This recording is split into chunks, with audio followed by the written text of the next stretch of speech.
आज आपको बताते हैं कि प्रणाम करने की महिमा क्या होती है। हम किसी को प्रणाम करें और बदले में जो बुजुर्ग हमारे बड़े हमको आशीर्वाद देते हैं, उसकी क्या महिमा होती है। काशी में एक ब्राह्मण रहते थे। उन्होंने भगवान शिव की तपस्या की। भोले बाबा प्रसन्न हो गए। भोले बाबा ने कहा, मांगो क्या मांगते हो।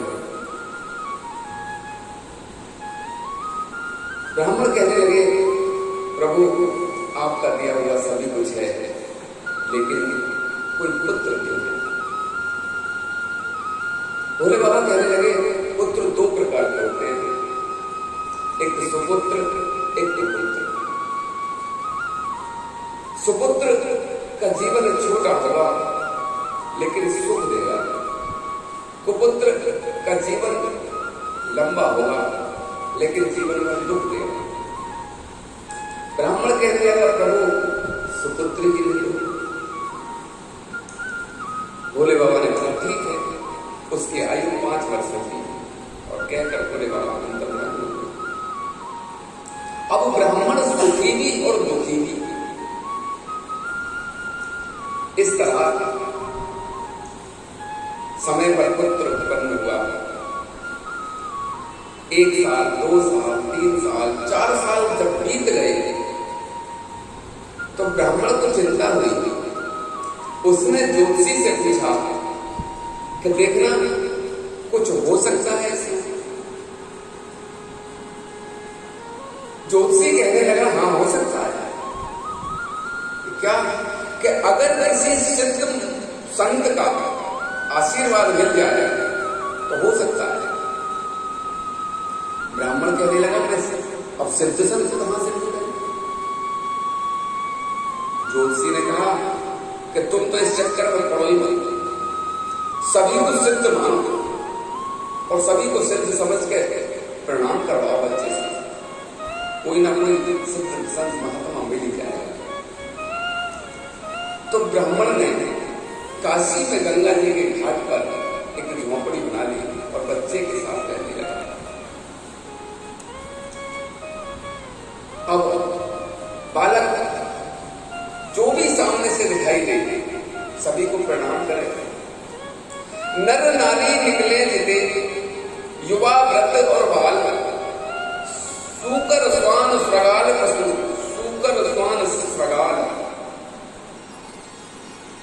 आवत देखत दूर से, जोड़े दोनों हाथ और पुनि प्रणाम सबको करे, धर धर महीने हाथ। वो बच्चा जो कोई भी आए सभी को धरती पर दंडवत होकर प्रणाम करे और लोग उसे आशीर्वाद देते हुए निकल गए। हाथों में ठेक पड़ गई,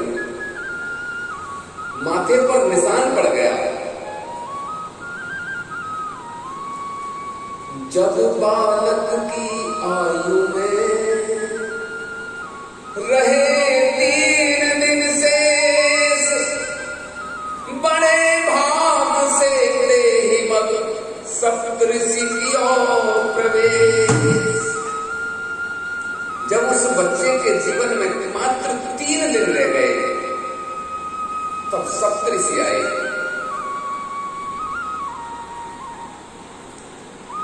तो जैसे ही बच्चे ने उन ऋषियों को देखा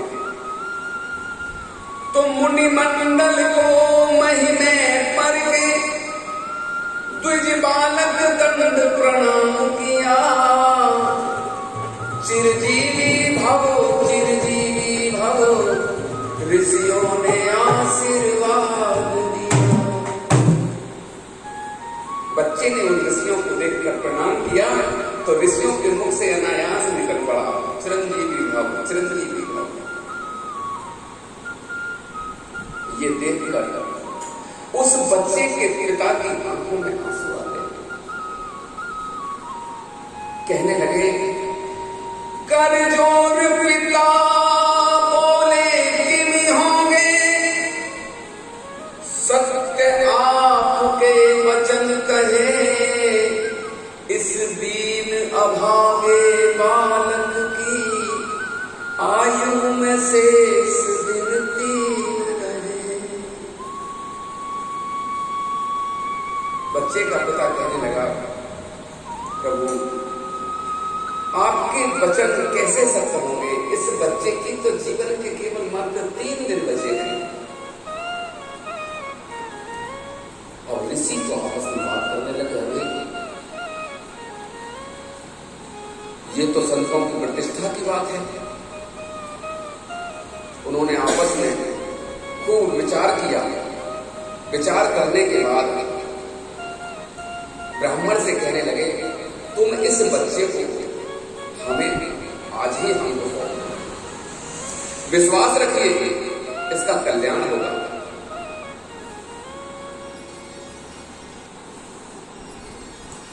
तो बालक प्रदान की करके कठिन हिया,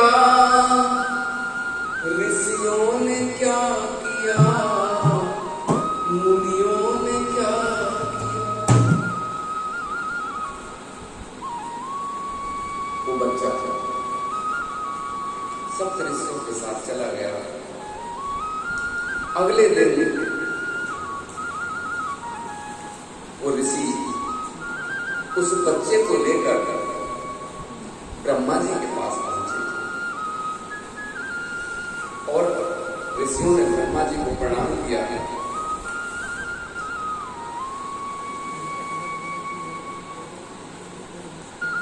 उस बच्चे ने भी ब्रह्मा जी को प्रणाम किया।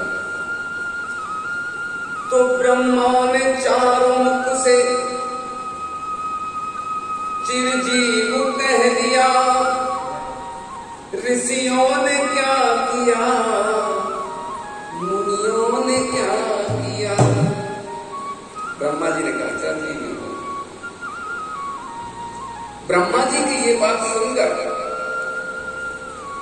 ऋषि हंसने लगे।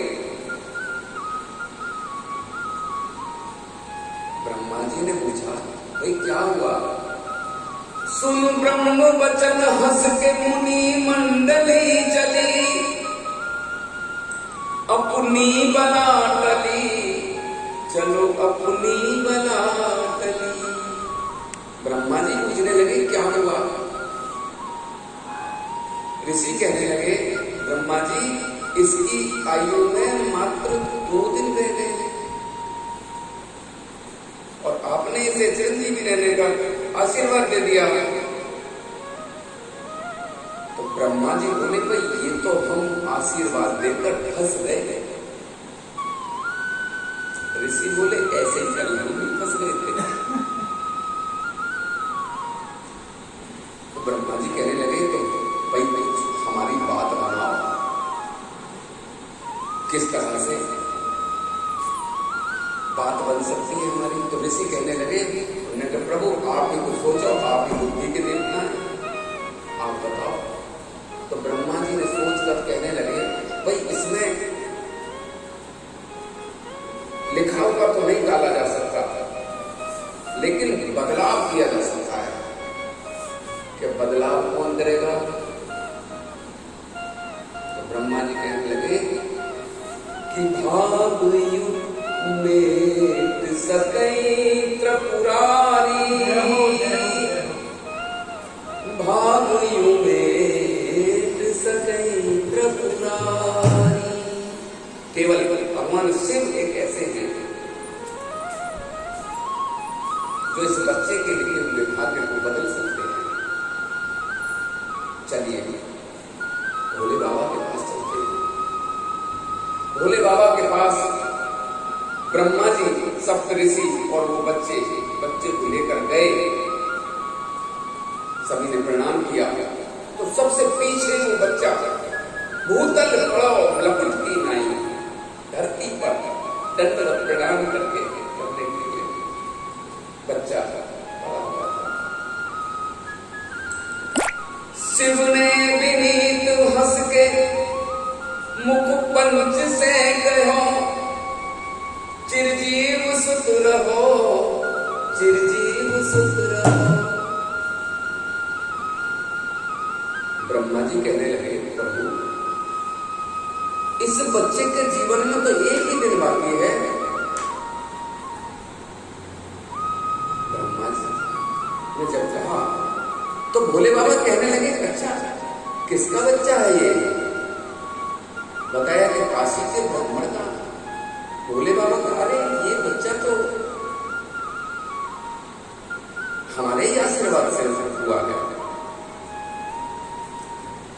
भोले बाबा कहने लगे ठीक है आप इसे छोड़कर जाइए, और बच्चे से कहा कि शिवलिंग पर बेलपत्र चढ़ाते रहे और ओम नमः शिवाय का जाप करते रहे, तुम्हारा कल्याण होगा।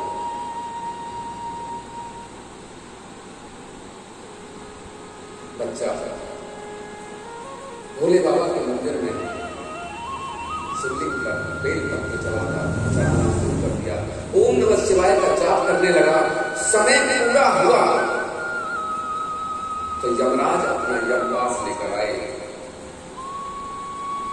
उन्होंने जैसे ही बच्चे के गले में अपना यमवास फेंका, बच्चा घबराकर शिवलिंग से लिपट गया। इधर तुरंत भोले बाबा प्रकट हुए और यमराज को त्रिशूल लेकर मारने के लिए झपटे। तो यमराज हाथ जोड़कर खड़े हुए, प्रभु आप ही का लिखा हुआ है, बच्चे का समय पूरा हो गया, इसे तो मुझको ले जाना, ये तो आप ही का डिपार्टमेंट है। भोले बाबा कहने लगे इसको उम्र किसने दी? यमराज बोले प्रभु आपने, तो इसकी उम्र तुम्हारे हिसाब से पूरी होगी या हमारे हिसाब से पूरी होगी? यमराज बोले प्रभु आपका हिसाब बताइए, आपका क्या हिसाब है, कैसे पूरी होगी? तो भोले बाबा बताने लगे देखिएगा, भोले बाबा की कृपा देखिएगा, अगर कोई यहाँ बैठे हो अगर वो हिसाब लगाकर बता सकते हो तो बताना कितनी उम्र बढ़ाई थी भोले बाबा इस बच्चे की। बताते हैं कि कलयुग की उम्र 4,32,000 वर्ष, उससे दुगनी 8,64,000 वर्ष द्वापर की उम्र, और कलयुग से 3 गुनी त्रेता की उम्र, और कलयुग से 4 गुनी सतयुग की उम्र एक चतुर्युगी होती है। और इस एक चतुर्युगी में एक दिन भोले बाबा का, इस एक चतुर्युगी को मिलाकर एक दिन भोले बाबा का बनता है और एक क्षण विष्णु भगवान का होता है। शास्त्र कहता है तो भोले बाबा रविदास से कहने लगे कि ऐसे दिन के मास गिन,